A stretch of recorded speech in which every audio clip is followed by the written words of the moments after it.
Bonjour et bienvenue sur la mécanique universelle. Alors aujourd'hui nous sommes le jeudi 27 janvier 2022.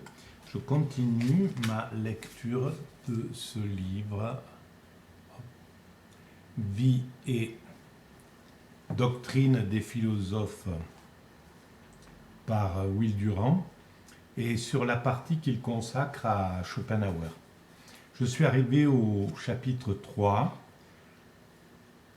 Le 1 et le 2 parlaient un petit peu de sa vie, de voilà, son caractère, sa façon de vivre, etc. Sa biographie. Et donc là, on attaque le monde comme représentation, qui est son livre le plus important en fait.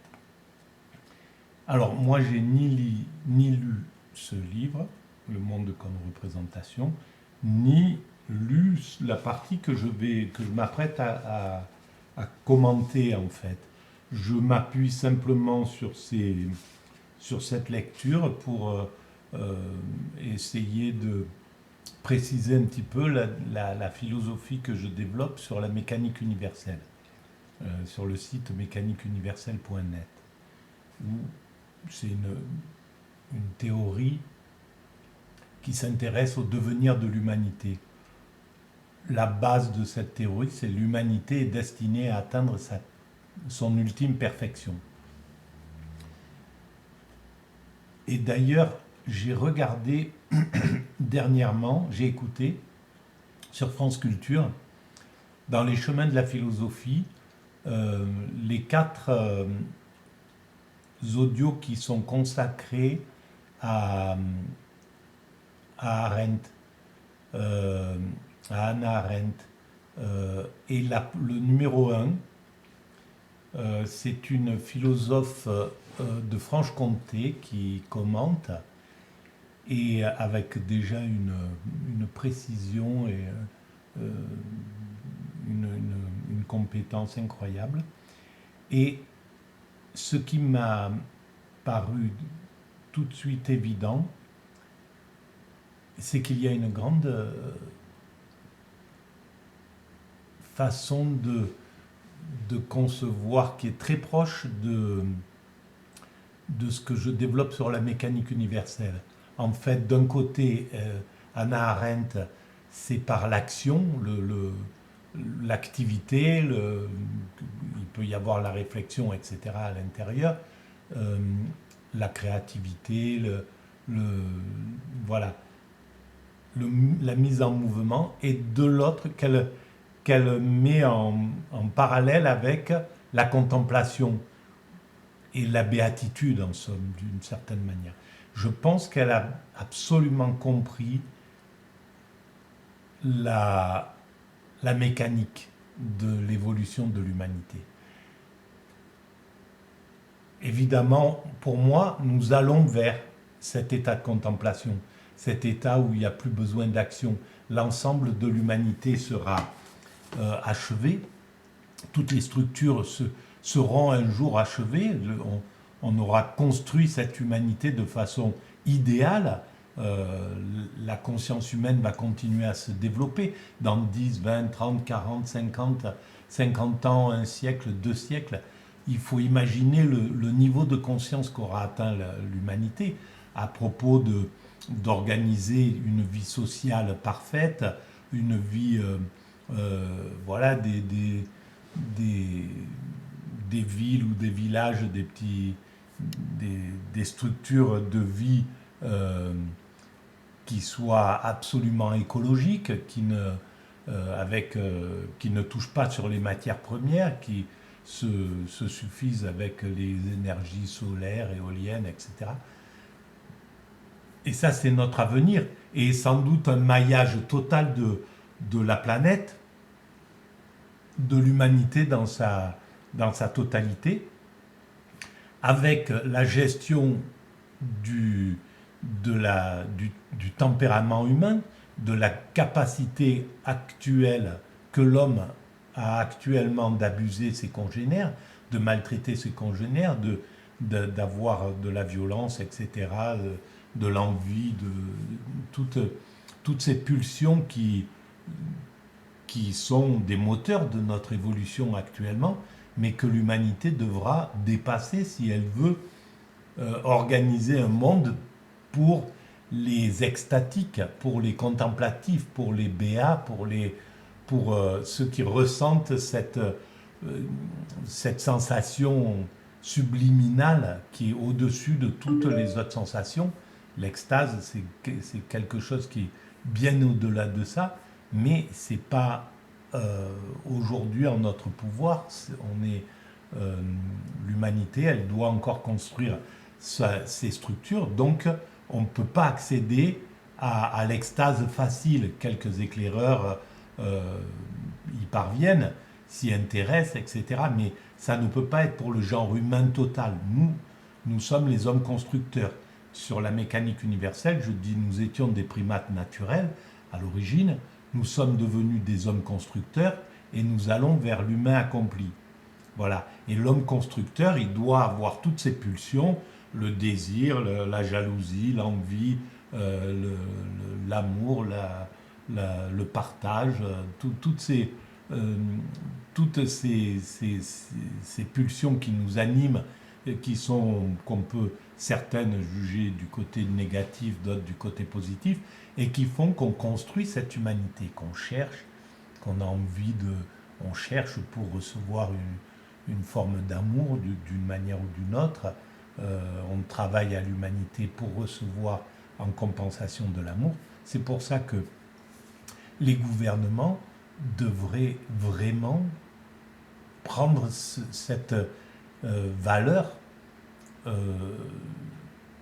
correctement et pouvoir obliger les patronats à accorder aux ouvriers la conscience de leur travail, de ce qu'ils font, et une récompense morale et pécuniaire évidemment, mais voilà qu'ils soient récompensés pour leur travail, pour le travail accompli. Et une grande partie des êtres humains aujourd'hui sur cette planète n'ont pas n'ont pas droit à ça. Et ça, c'est une honte, parce qu'ils travaillent juste pour se nourrir et sans avoir de gratification. C'est pire que tout, quoi. C'est plus que de l'esclavage, en réalité. C'est de la maltraitance absolue.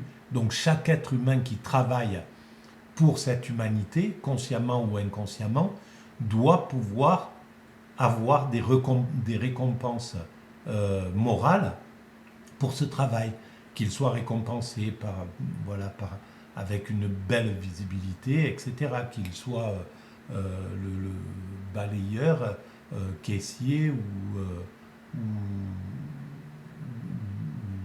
directeur d'une entreprise. Voilà. C'est un droit que chaque être humain doit pouvoir avoir. Et peut-être que ce droit, il faut l'élever au rang de droit humain, de droit de l'humanité. Et condamner ceux qui ne l'offrent pas, ce droit-là, à leurs ouvriers. Et combien d'hommes et de femmes dans le monde doivent travailler, et parfois pour des entreprises occidentales qui ont délocalisé de façon honteuse pour aller refaire en fait ce que leurs arrière-grands-parents symboliques, les patronats du 19e siècle faisaient avec les ouvriers français, anglais, etc., européens.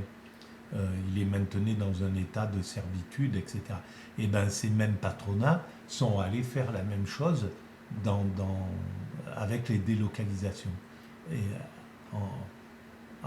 grâce au fait que les médias, donc le milieu des journalistes qui devait être là pour les contester et pour mettre en lumière cette abomination,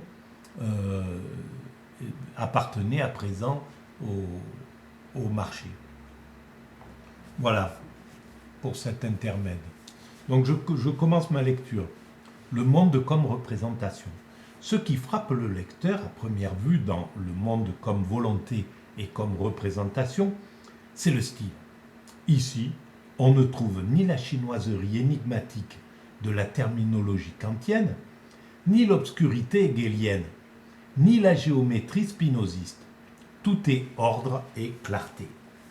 Et tout est admirablement centré autour de l'idée dominante du monde considéré comme volonté, donc comme lutte, donc comme misère. Oui, voilà. Donc il a raison. Le monde comme volonté. C'est ce que je disais. Je le découvre, hein, le texte, en même temps que je le commente. C'est ça. C'est l'homme constructeur. Son moteur, c'est la volonté. C'est aussi, donc, la lutte contre la fatalité, la résistance à la contemplation, etc. Il y a donc la souffrance en même temps qui est inclue dans ce panel de choses qu'on a. Il y a du plaisir, il y a de l'envie, il y a de la satisfaction, mais il y a aussi de la souffrance, il y a aussi du désespoir, il y a aussi, etc. Il y a tout ce qui compose cette humanité. Et la volonté est une des forces les plus importantes de l'humanité, puisque sans cette volonté, on serait peut-être plus heureux en choisissant l'idée de contemplation au niveau psychologique ou de fatalité, dire bon, ce qui doit arriver arrive, donc je m'en remets au divin, je m'en remets au principe créateur, ce qu'il veut de moi, je l'accepte, j'accepte les choses, voilà, comme les stoïciens le préconisaient, etc. Alors il y a une forme de bonheur derrière cette chose-là, mais on ne pourrait pas vivre dans l'ensemble de la planète, ne pourrait pas vivre comme ça. Il faut qu'il y ait la volonté de se lever pour faire tourner cette humanité, pour que voilà, pour qu'elle soit en route toute la journée,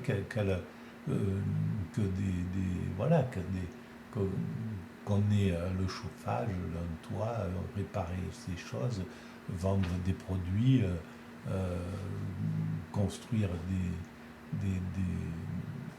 des endroits, etc., améliorer la circulation, la communication, les rapports humains, enfin tout ce qu'on veut. Ça demande de la volonté. Et c'est clair qu'il a raison sous cet angle-là. Quelle sincérité brutale. Parce qu'à l'époque, sans doute, ce n'était pas montré comme ça. On ne parlait pas de cette... on ne voyait pas du côté animal, d'une certaine manière, du côté physique. La philosophie ne s'était pas positionnée tellement de ce côté-là, du côté de la volonté, du côté du corps, en somme. C'était l'esprit, c'était la vision lointaine, en fait, ce que je développe sur la mécanique universelle. L'horizon, voilà, moi je m'intéresse surtout à l'horizon. Il y a une petite partie qui s'intéresse à la vie courante, à l'immédiat, à ce qu'on vit,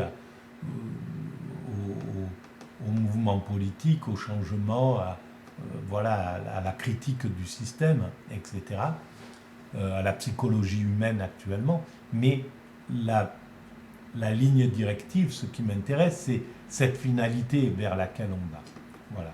Et c'est pas la finalité qui m'intéresse en elle-même, c'est l'éclairage de cette finalité. Dans quel but ? Dans le but de pouvoir que l'humanité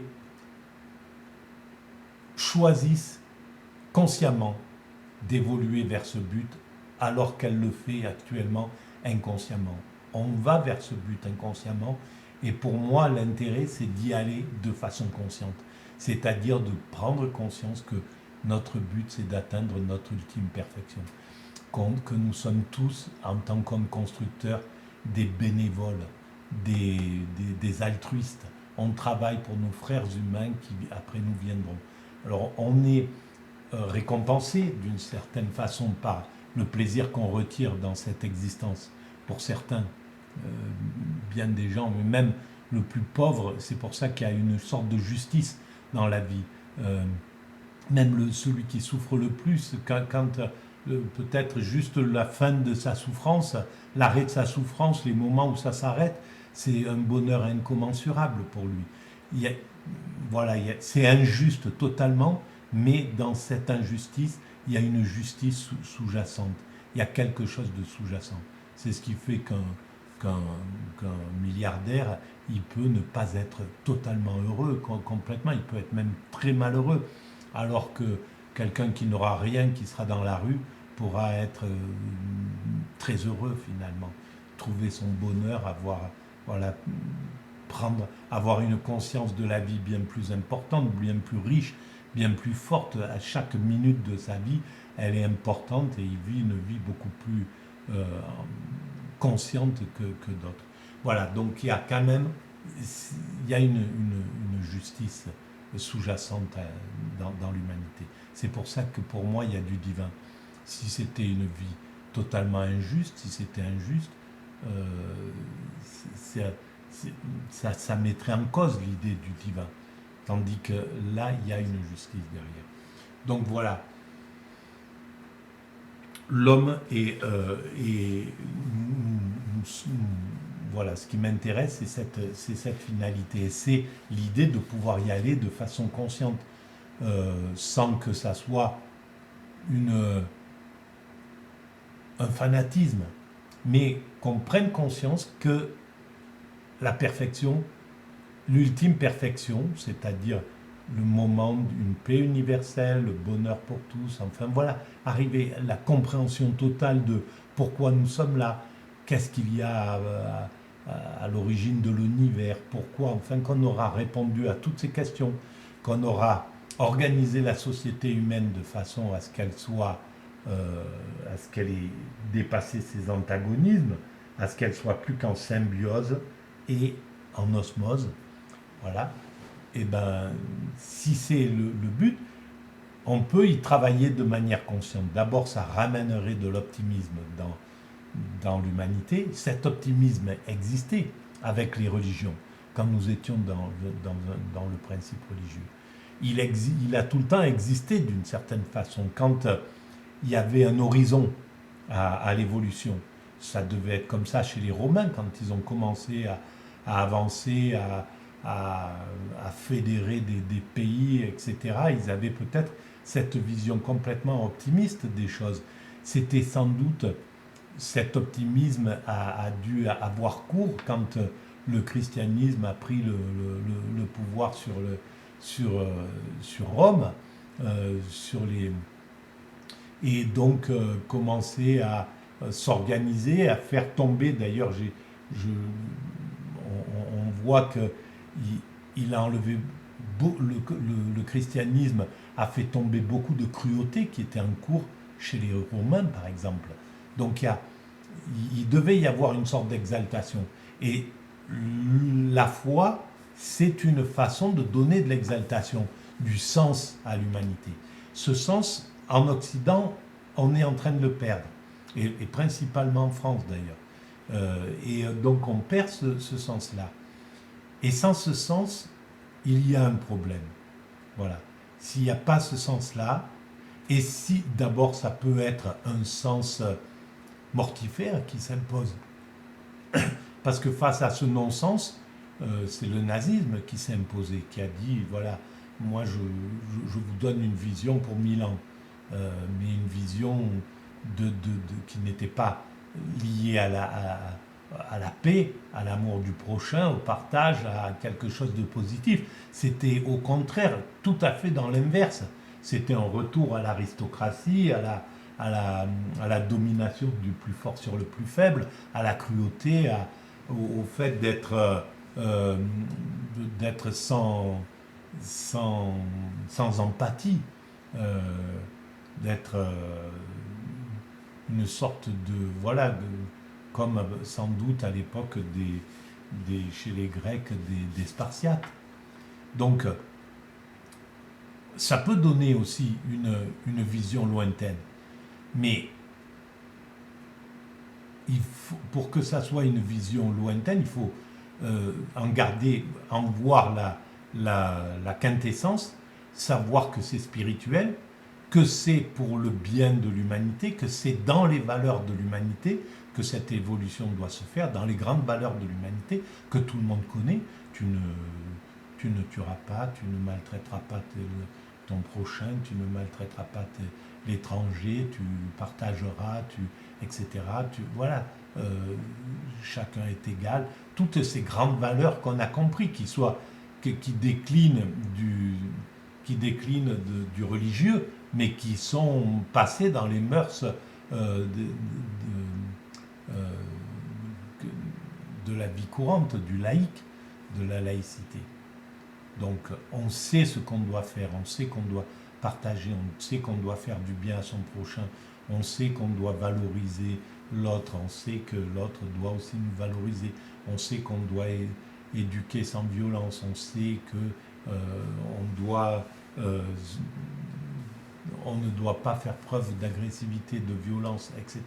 Toutes ces grandes choses, on les connaît. Donc c'est ça en fait, c'est à travers ces grandes valeurs qu'on doit avancer vers cette chose-là. Mais le fait de voir cet horizon, cette finalité, il est possible que ça donne, c'est à réfléchir, hein. Moi je le pense possible, mais c'est une vision brute que j'ai mis. La mécanique universelle, ma théorie, c'est une sorte de théorie de casseur de pierre. C'est brut, c'est brutal.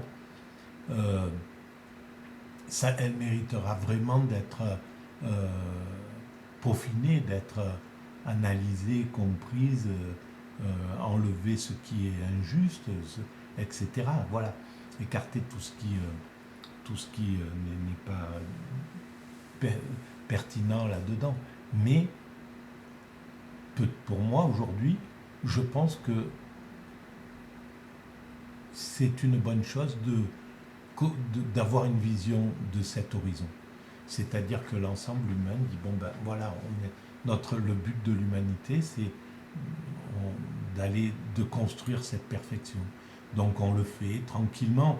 Il y a un temps d'évolution, on ne peut pas brusquer les choses, mais on sait que c'est notre but. Donc on a une autre vision des choses.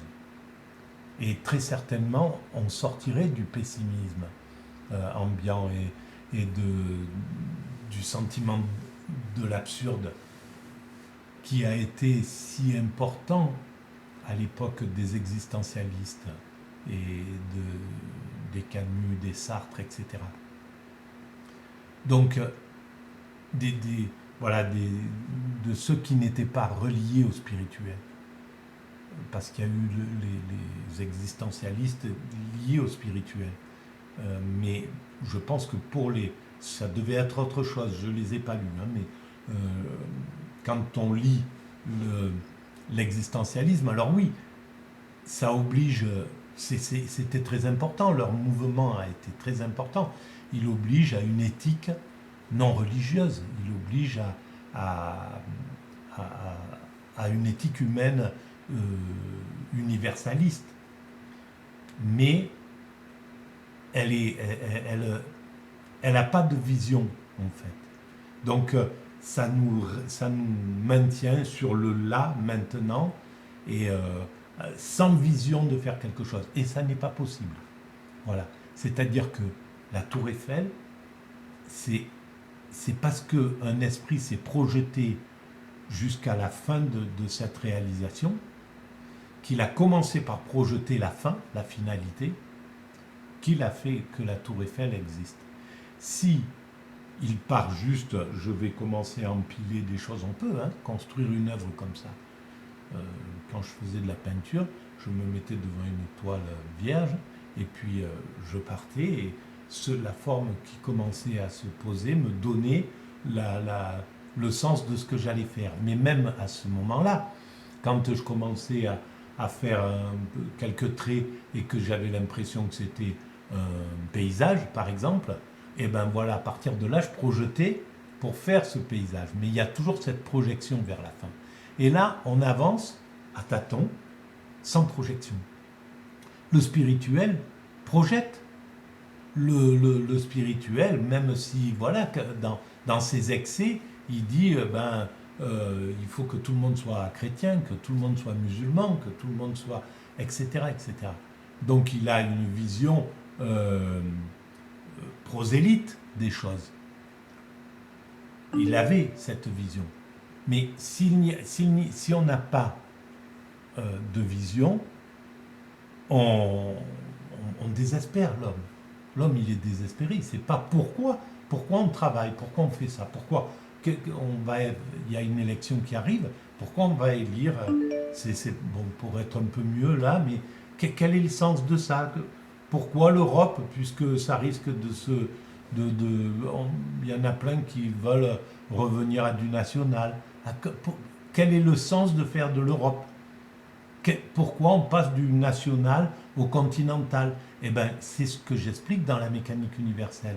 On est passé de la tribu, du clan à la tribu, qui est la réunion de plusieurs clans, à la cité, qui est la réunion de plusieurs tribus, au pays, qui est la réunion de plusieurs cités, à la nation, qui est la réunion de plusieurs cités, ethnies, religions, etc., à la communauté des nations, qui est l'Europe, etc., et on va vers ce qu'on a déjà construit, les structures, c'est-à-dire l'ONU, on va vers l'unité mondiale et universelle de chaque être humain. Donc une gestion universelle du monde. C'est notre but, c'est notre chemin. On ne pourra pas échapper à cette chose-là, même s'il y a de la résistance, même si ça prend encore un siècle, par exemple, juste pour que l'idée revienne de façon, je pense bien avant, mais pour qu'elle revienne. Là, on est passé du national à l'européen, au continental, parce que ça se fait sur tous les continents, mais en passant du national à l'européen, comme ceux qui l'ont fait avaient perdu de vue le sens et le but de cette chose, eh ben ils l'ont fait malpropre, ils l'ont fait malproprement, ils ont abusé, ils ont plus conscience de ce qu'ils font. Il y a de l'argent qui part, qui sort, qui vient, des règles, des lois qui se font, mais pas avec une vision vraiment claire et précise de ce sens. Parce que si on a une vision claire et précise, on comprend ce qu'on va faire, on comprend le sens de ce qu'on doit faire. Et c'est à partir de là qu'on commence à agir correctement dans les choses. Voilà. C'est ça l'idée. Et on doit arriver à cette chose-là. Bon voilà, eh ben, j'ai pas lu beaucoup, mais